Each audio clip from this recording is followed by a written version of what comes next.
My daughter just came in, get me a coffee. Oh, how nice. How lovely. How old? Mm-hmm. How old your daughter? She's 10 years old. Oh. She turned 10 in January. She's my youngest. Or our youngest. My wife and me, our youngest. Yeah. It's joint project. Yes. Mm-hmm. Yes. And how many? You have 4? No, 6. 6. Oh, that's 6 children. You 2 had boys 4. and 4 daughters. And I always crack that joke. I'm not sure if my wife likes it, but she's not here. She cannot hear. So I always used to say, all our 6 kids, if you make them stand next to each other, you can clearly see all 6 of them, they come from the same production line. You can clearly see, yes, they are ours. They all look kind of like similar, but different enough. Some is more the daddy, some is more my wife, the mom. But you can clearly see, yes, we all related. We are family. Oh, that's awesome. Any of them cyclist? Any interest there? My second son, Julian, he did cycle from the year 11. Well, his 11th year until he turned 16. He did cycle for 5 years. But then one day he came back home from a race and said, hey, Dad, listen, waking up on a Sunday at 6 a.m. to drive 2 hours to bike race. Then I do my race. Then I sit somewhere in the grass. I just sit around somewhere to wait for all the other age groups to finish their races, for the results to be printed. I'll be home at 7 at night. The whole day is gone. Killed. That's the word he used. The whole day is killed. He said, look, I don't want it. So he stopped. He was good. I could see his pedal stroke. He was well balanced on the bike, So I could see there's a talent in him, but he wasn't determined enough, right? Like me as a kid, I want to win or die. He was okay. It was a good day. I had fun with my friends. It was an awesome day, And I really must say, my wife and me talked about it when he started cycling. He started with his friends. I didn't have any influence. I didn't encourage him at all. His friend said, hey, look, we are at the cycling team. Come and join us. So he had a few training sessions with them and joined them. And my wife went, every weekend, I'm nervous for you to come home in one piece. And I can see your career is only another few more years.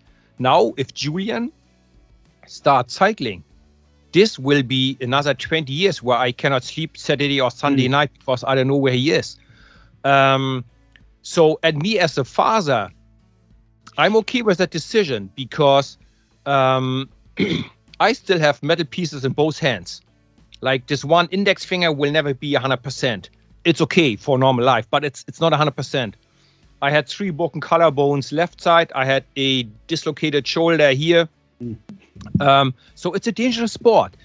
And before he did track and field, if you do track and field, you can twist your ankle. That's about it. Out there, so as a father, I'm okay. The cyclist in me goes, dang, I could see the pedal stroke. I could see the talent, the lung capacity, the power, the long legs. I could see, wow, yeah, there's like future superstar in the making. So the cyclist in me goes, dang, we're missing out on a talent. But the father goes, hey, it's his decision, whatever he wants, as long as he's happy and smiles, I'm good with it.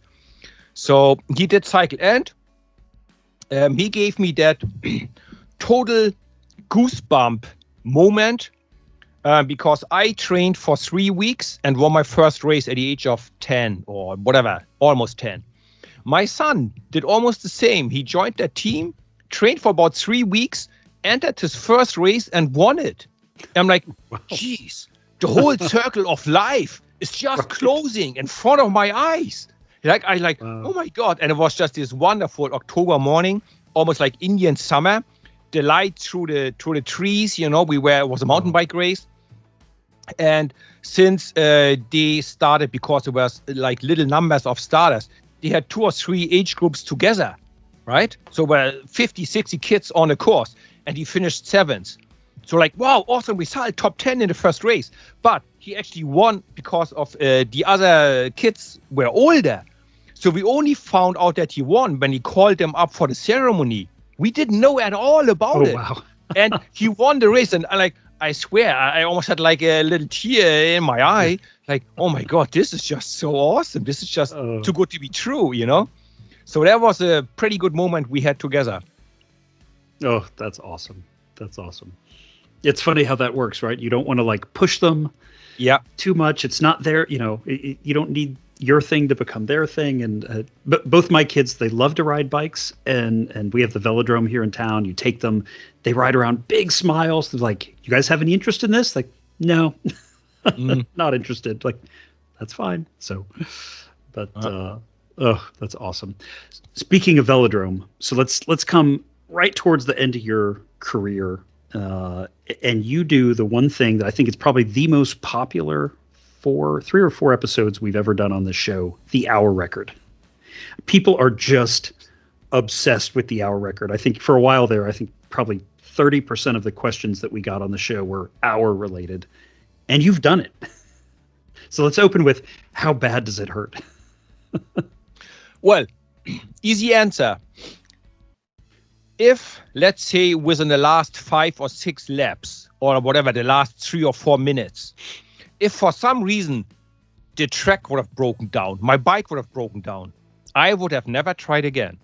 I never wanted to go back into so much pain. Like, I swear, every cell of my body was just screaming to stop. Like, my butt from sitting, the legs, my foot from being in the super tight shoes, so the power transmission would be more effective, super tight shoes. My elbows, my shoulders from being tucked in. My neck was stiff because of, you know, keeping the head in the right position. My brain was tired because I constantly told myself, okay, don't fuck it up, don't mess it up, breathe, control, pedal strokes, keep the head between the shoulders, you know, follow the black line and back. Breathe, pedal, follow the black line, don't mess it up, and back. Please breathe in, breathe out, don't mess it up, follow the black line. Everything on me was just so tired that, yeah, if I would have had a puncture or the bike would have broken, I don't think I would have ever wanted to go back there. It's still for sure on the top 3 of my hardest days on the bike. But also, you train for it for months. I basically lived on the track in Switzerland, right? Under the banks, they had like a little bed and breakfast. Like youth hostel almost, minimum standard. I don't even think I had a TV in the room, but it was good enough, right? I had a shower, I had a closet for my clothes, I had a bed, so it was all good. And so you train for it. So the first 5 minutes, I really had to control myself. Easy, Tiger. It's a long hour. Don't spill all the beans within the first 5 minutes, right? And then pretty much at 30 minutes, I went, woo, that was supposed to be the easy part, the easy half. Now the same again, just harder, where I went, whoa, maybe I did bite too much off and I cannot chew it all. And then in the last minutes or seconds, you know you have it. It was just a wild mix of emotions. You were incredibly proud that you did it, but you were also immensely sad because that's it. That's the last time you perform on center stage. The last time people gonna give you standing ovations. People gonna shout your name, clap their hands for you. It's gonna be the last time. You were happy that you would never ever have to suffer that much again, right? That you would never have to train so hard, that you would never have to eat healthy, live healthy, say no to ice cream with the kids or say no to a beer with the friends. So it was such a relief. The career ended on a happy end. All the pain, the stress, concentration, all that is gone. But you also realized that's the hardest part. I believe I actually today still struggle with that fact. From that day on, it's all downhill. I just went slower, fatter, and older and weaker. I mean, for a 43-year-old person, I was probably the fittest 43-year-old man on earth that moment. Yeah. And now I'm maybe still in the top 10,000 of the fittest people on earth, but I'm for sure not number 1 anymore. And that was hard to take. That was really hard to take, that you have to lower your expectations from, hey, Tour de France material, I'm unbeatable, I'm never gonna die, to, oh, today I wake up and my back doesn't hurt and my knees don't hurt, it's gonna be a good day. The fall is so high. And I still every now and then struggle with the fact that I have to lower the expectations on myself. That's the hardest part in retirement. And all that went through your mind. Happiness, sadness, you be proud, you be nervous and anxious. Well, what comes next? I'm retiring. What comes next? Am I going to become flipping burgers at McDonald's, or I become professional fisherman, or I work in an office? Well, what would be next, right? I mean, back then I was 43 years old. So I did race my bike for 33 years. I had only 10 years in my life without the bike. So more than 2/3 of my life, I was with the bike. The bike was longer in my life than my wife and my children. I went 12 years or 13 years to school, but 33 years of cycling, 3/4 of my life, I was within the bike or bike industry or bike racing. So it's almost like, it's almost like a big, huge divorce. Like things get separated, right? And also back in that moment, you also be tempted to not only close the chapter of cycling, but close the entire book and start something else. After so many years within the same business. So that was plus back then I had 6 children. So, I needed to find a job that would give me some income relatively quickly. I mean, I'm not complaining. I had good contracts. My life is good, but I cannot live off my savings.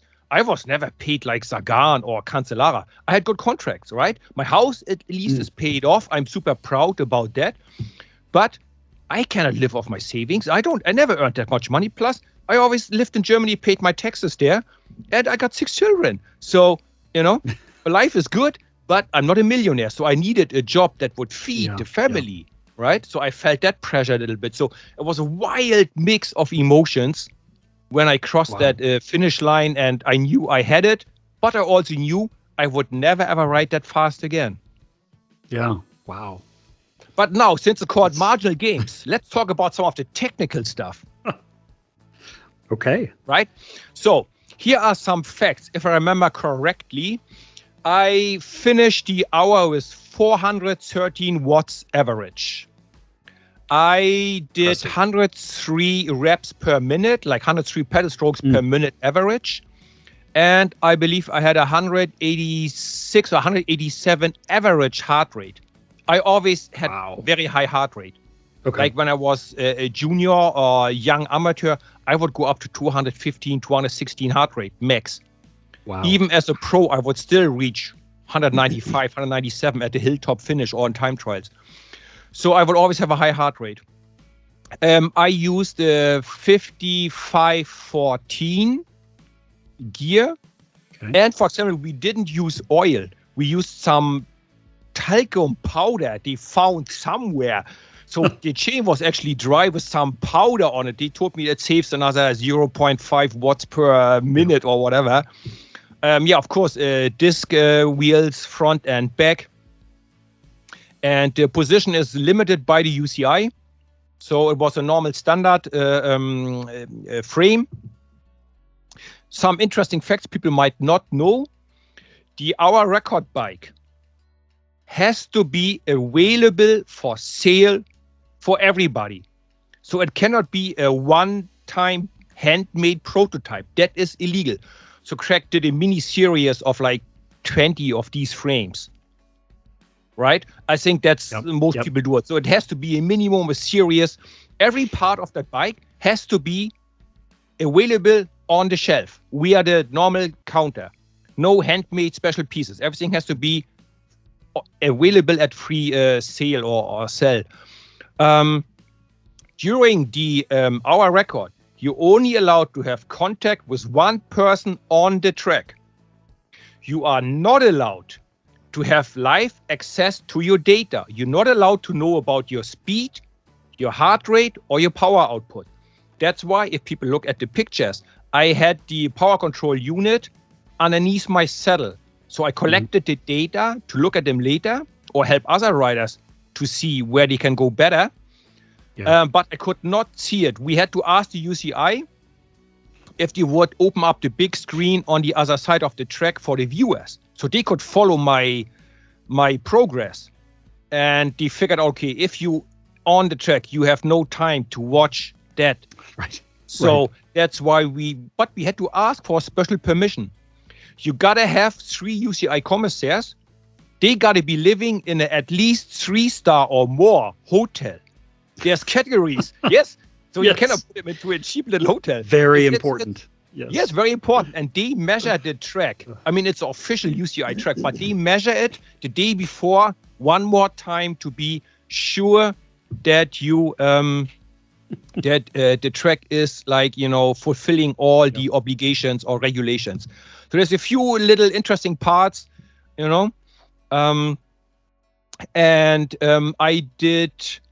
don't know how much people know about training. There's a system called super compensation.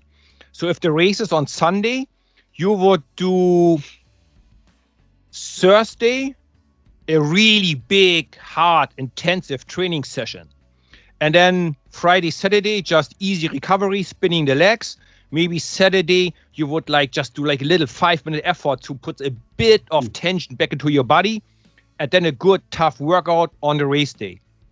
So that's what we did. And I did 3 days before the event, I did a test of 30 minutes at almost race speed, 10, 15 minutes break, and another 30 or 40 minutes almost at estimated race speed. So we would have an idea if it's actually physically possible for me to make it.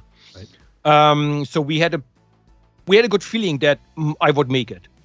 Hardest training session was when I had to do 8 times 6 minutes standing start, 8 times 6 minutes at race speed plus 5%. So standing start, you full on race, flat out racing. I mean, your race speed plus 5%. So you in the red and you do 8 repetitions, 8 times 6 minutes. After 4th, I said, look, guys, I just want to go home. I just want to go in the fetus position and suck on my numb and go, I can't do this anymore. I was naked, man. I was absolutely naked. But then that's where team is important at the end. Come on, you come that far. It's just pain. Just do 4 more sets. Go as fast, as hard as you can. And then that's done. It's one of the last hard days for you. And the team pushed me through it. They helped me through it. And it all worked out. Oh, that's awesome. It was a beautiful ride. And I could really feel for you that last 10 minutes. I mean, to see you the discomfort, the position, you're moving yes. Yeah. I mean, it just looked like it hurt. So talk to me the difference. I mean, you've spent more time off the front of bike races alone than anybody I know. And yet the hour, you'll spend 3 hours alone off the front at a tour stage, and then you have the hour record, and it's just so much more difficult emotionally, physically. Help me with all the factors there. Well, the big difference is the hour record. There's no podium, no second place. There is no top 10. It's either you have it all in glory, all for yourself, or you look like a total fool. People go, what was he thinking? Trying and not making it. So there's a big risk. I mean, even if you train and you pretty much know you're going to make it, you might hit just this one bad day per year you have, right? And it might all turn out to shizai, right? I mean, I have seen other people failing and other people coming through. And you cannot hide. It's just you, your bike, the track, and how much pain you can bear. There's no tactics. You cannot go at the Tour de France. If I have a bad day, I go, hey guys, today I can only pull for 20 kilometers. Then somebody else takes over. Not at the hour record. It's just you. There's no hiding. It is the ultimate hour of truth. So that puts enormous pressure on you. Fortunately, I was old enough to be able to deal with it. And I had enough success behind me that if I would have failed, I could have said, look, that didn't work out, but at least I did win here and this and this and this, right?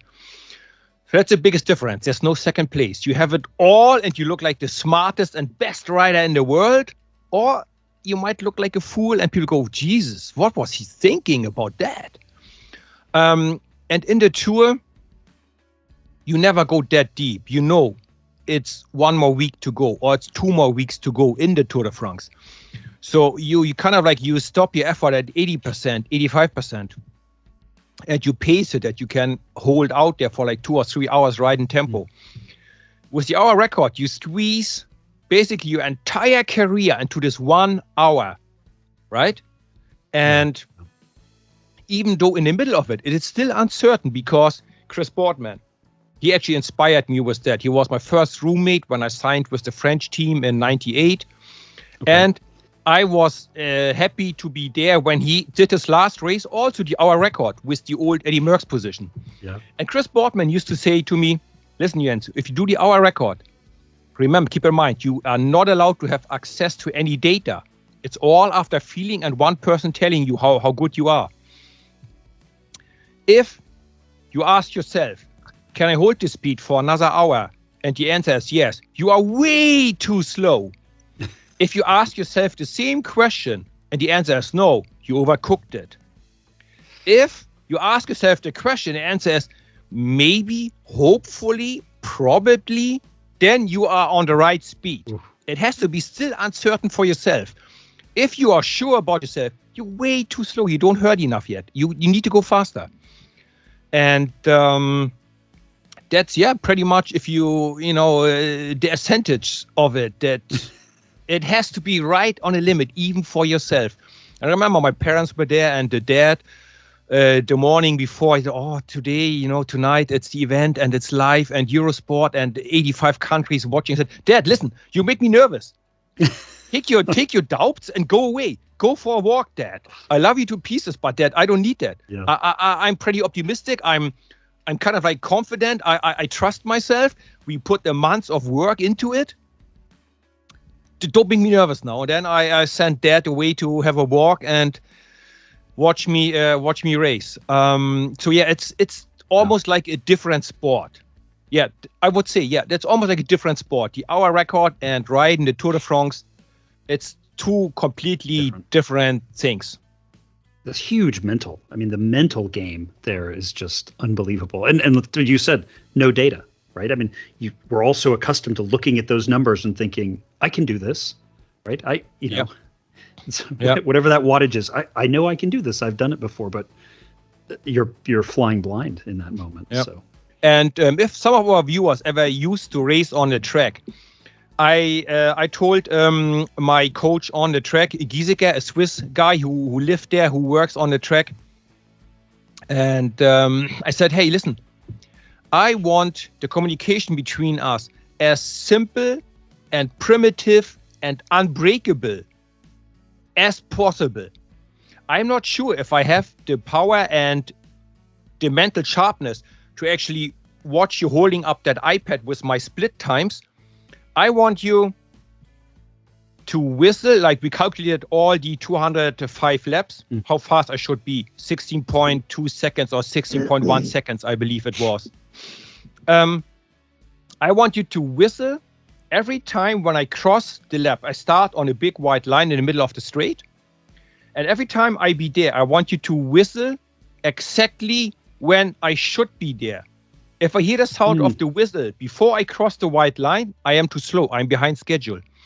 If I cross the white line, I hear the sound of the whistle, I know I'm faster than my time schedule is, right? I said, look, that's for me the most important. You tell me how fast I am, and then I can negotiate my effort, how I feel, if I want to go further or slower. Because people yelling, they were basically every lap, they were giving me standing ovation. So you can't hear a word. I said, look, I want it as simple as possible, that even if I'm completely tired, I still can hear the sound, the sharp sound of that whistle, and I know exactly where I am. So that was for me the most important way of communication between my coach and me on the track. Interesting. No, that's a fantastic idea. As you're saying this, and the standing ovation, I remember the crowd was crazy. And I have to say, I think your hour record bike is my favorite of them all. I like the wheels that were the clock faces. Yes, indeed. I just love what you guys with the Trek team did with that bike. So, well done. Actually, I must say, thanks to the entire team. I was on the track, but I had so many people helping me, from the massage therapist, to somebody helping me with the cooking and the food and the coach and the motor pacing. And there was so much technology and data collecting and looking at the data, reading them, understanding them. It was a big team effort. And I must say,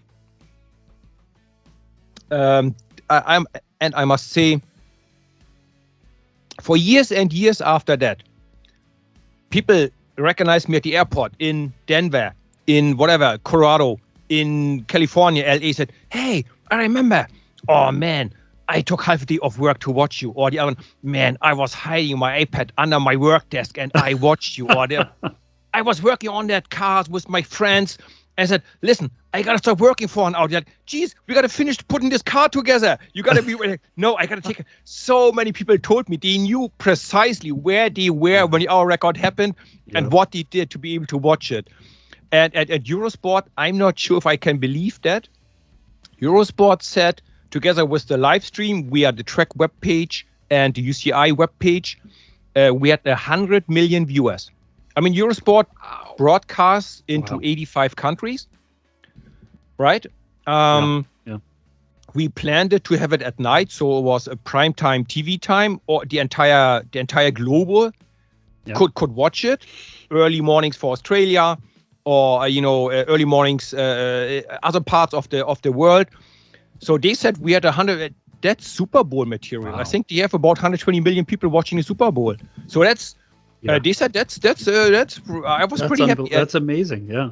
I awesome. Believe it's still until today. It's the most watched event on a Trek webpage. So yeah, I was immensely proud of that. And just to give you an idea, like my family, my wife and me, for whatever reason, we kind of like separated my sport and my.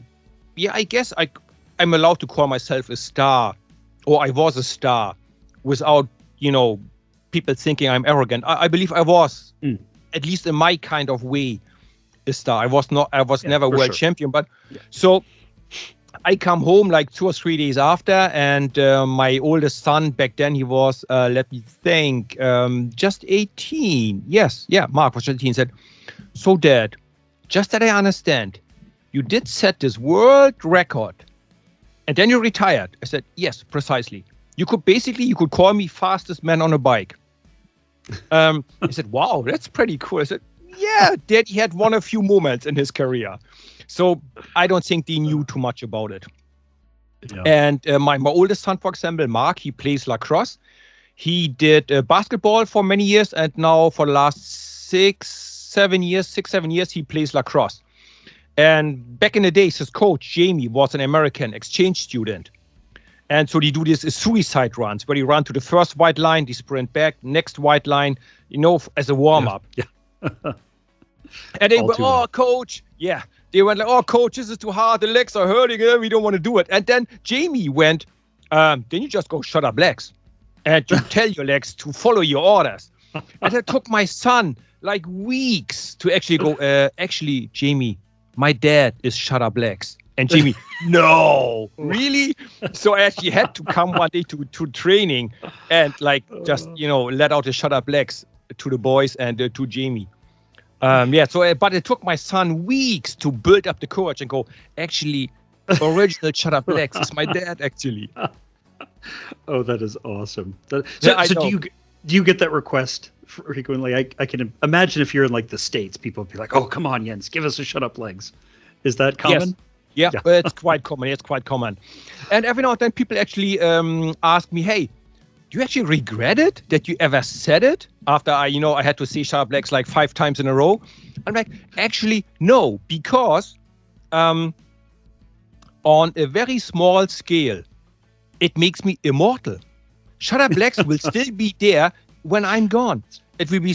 I mean, people send me pictures of like triathlon Melbourne, Shutter Blacks on the side of the road, right? Yeah. Bike races all over the world, all different countries, Shutter Blacks. Boston Marathon, somebody sent me a picture, Shutter Blacks on the road at the Boston Marathon. So it's simple. It's a message that all endurance athletes can relate to. Mind over matter. Make it happen. Take your passion. Make it happen. So I'm super happy with it. Since my dad, sometimes he is full of wisdom and like life philosophy and little things that he went, son, if you always follow the footsteps of others, you will never leave footprints on a path of life. So you got to find your own way. And I kept that in mind. I want to leave footprints on a path of life. So Shutter Blacks, it's my little footprint on a path of life. So I do like it. Oh, it's brilliant.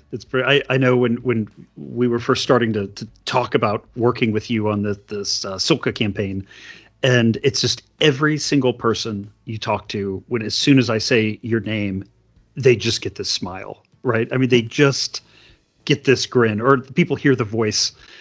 Michelle, our marketing person, who I don't think you've met quite yet, but she's just listening. She's not a cyclist, she comes from like video and marketing, and she's just sitting there, just laughing with her headphones on, and everyone in the office is like looking at her, and she's just over there giggling. She's like, he just makes me happy. And you have that effect on people. So I think, and that's beyond Shut Up Legs. I mean, which I guess takes us really into your current career of commentating. I mean, you've brought all that personality and charisma and your quick-wittedness to commentating. How was that transition and for you? I was a little bit nervous. First, I started working for NBC, an American channel, that my accent would get in a way, but they went, listen, no, Jens, we got you for color. You're the color commentator. We all know about your accent. We want your expertise.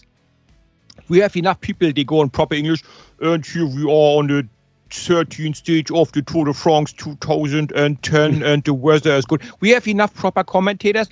We want you to go, and today the race is going to be so hard because this and this and this is going to happen. So that was good. And I reminded myself quite early in my career that I do not, in capital letters, I do not want to be the guy that goes, when I was younger, the mile had 2,000 yards. No. Right? I don't want to be that person. When I was younger, the mountains were bigger and the races were harder. No. You had your days in the sunlight, in the spotlight. Now, it's the guys out there. They are the show. You are there to make them look good, to tell interesting stories about interesting people.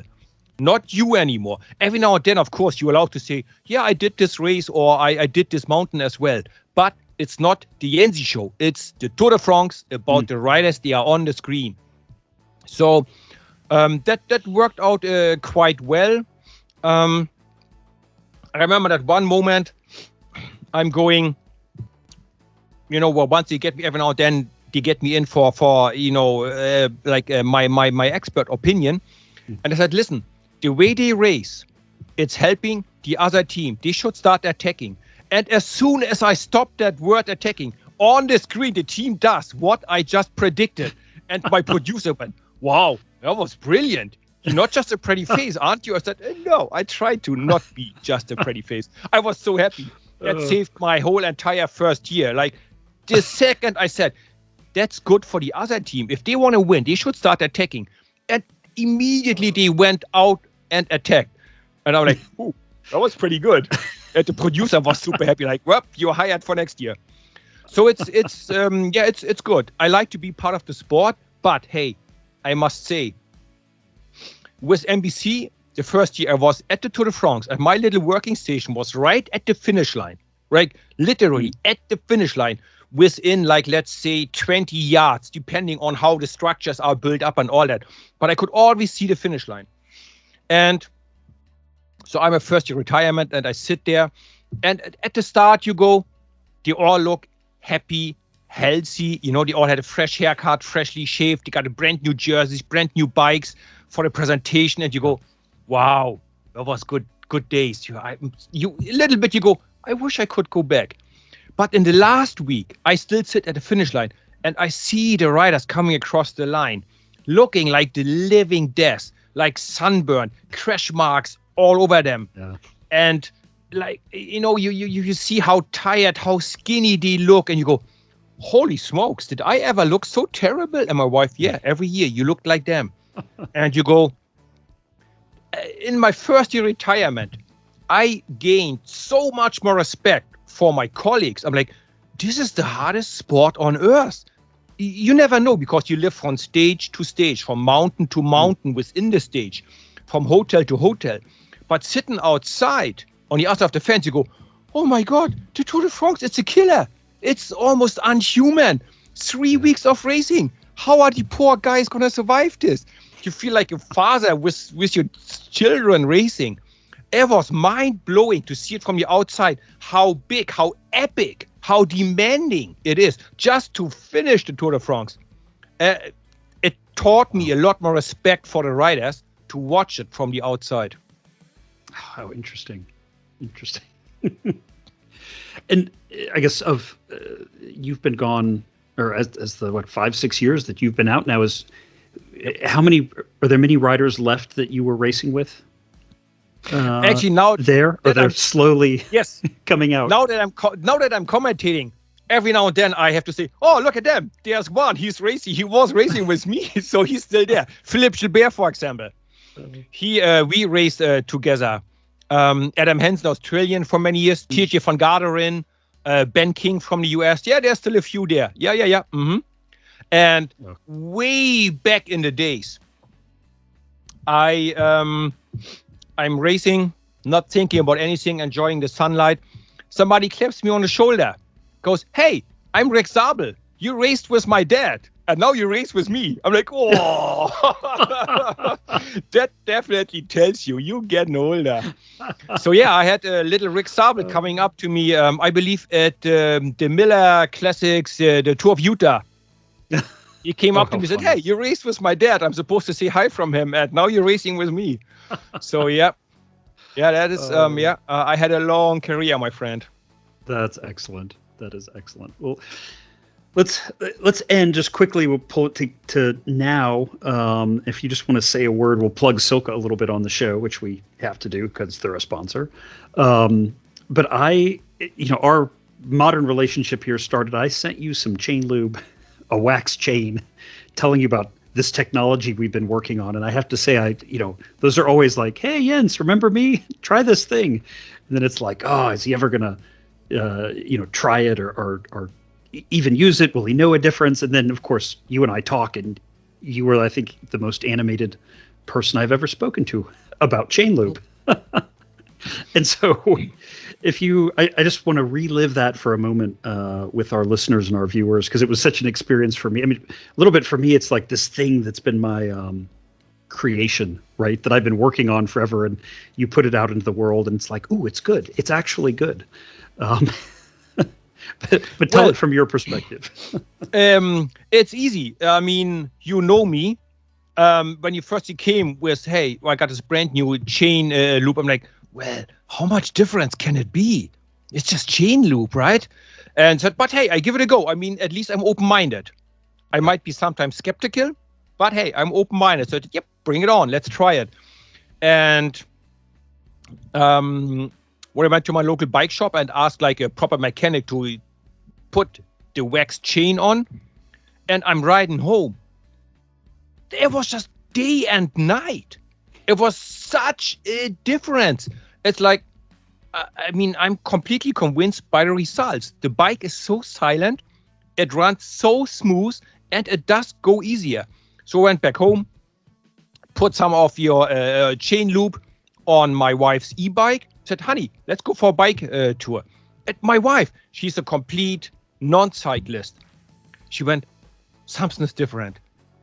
Why is your bike so quiet? And then she looked at her own bike, said, hey, my bike also, right? It's like you can't hear the chain.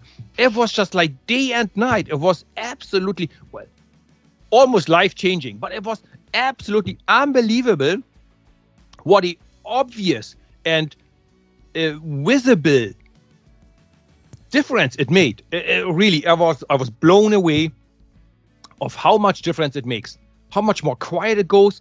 Even you can feel it, how much easier it goes. The shifting is nice and precisely, and the dirt stays away. Once you have the wax chain on, it lasts forever. Honestly, it is unbelievable.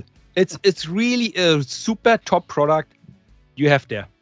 Oh, well, thank you. Well, we're thrilled to have you on board with that. And I guess we'll go ahead and wrap the show. I think we're over an hour and a half, so I've pretty much eaten up your whole evening. But can you give us one shut up legs, a shut up chain, and then we'll wrap the show. All righty, here we go.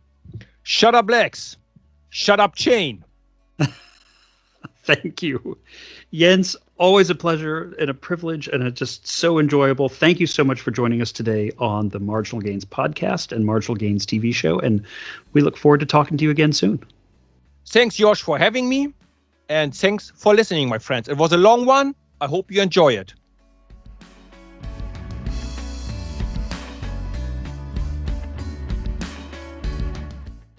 Well, Josh, once you said I make people smile and I have that effect on you, I remember one of the most touching moments I had in my entire career was this elder lady came up to me with a proper handwritten letter on like super exclusive paper written with, and the letter went something like that. It started, look, I was grieving. I lost my husband and I didn't know what to do in my life and how to live on without him.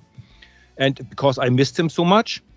And she went, just by pure coincidence, I came across you, and when you talked about your retirement, and you said, I'm not going to cry because it's over. I'm going to smile because it happened to me. I had so many good years in the sport that I'm going to go away with a smile because I had a chance in my life to live my dream. And she went, that really built me up. That helped me. Now I'm grateful for life. I had so many wonderful years with my husband. Even though he is gone, I can smile because I realized I was lucky. Life was good to me because I had so many wonderful years. It was the most touching moment in my entire career. But it made me also proud that, that woman could relate to the message that, don't cry because it's over. Smile because it happened to you. And yeah, that was a special moment with that lady I had. Oh, that's touching. I think you've had that effect on so many people, and your enthusiasm, your joy for what you're doing, but also for life. I mean, I think of you as, you're not just a pro cyclist, but a bit of a philosopher, right? I mean, there's a lot of depth in your commentary, both on screen and in conversations like this. So I really thank you for that, because it's, we love bike racing, but there's so much more to life than just bike racing, right? Yes, so it's great to get to those deeper points. Wonderful.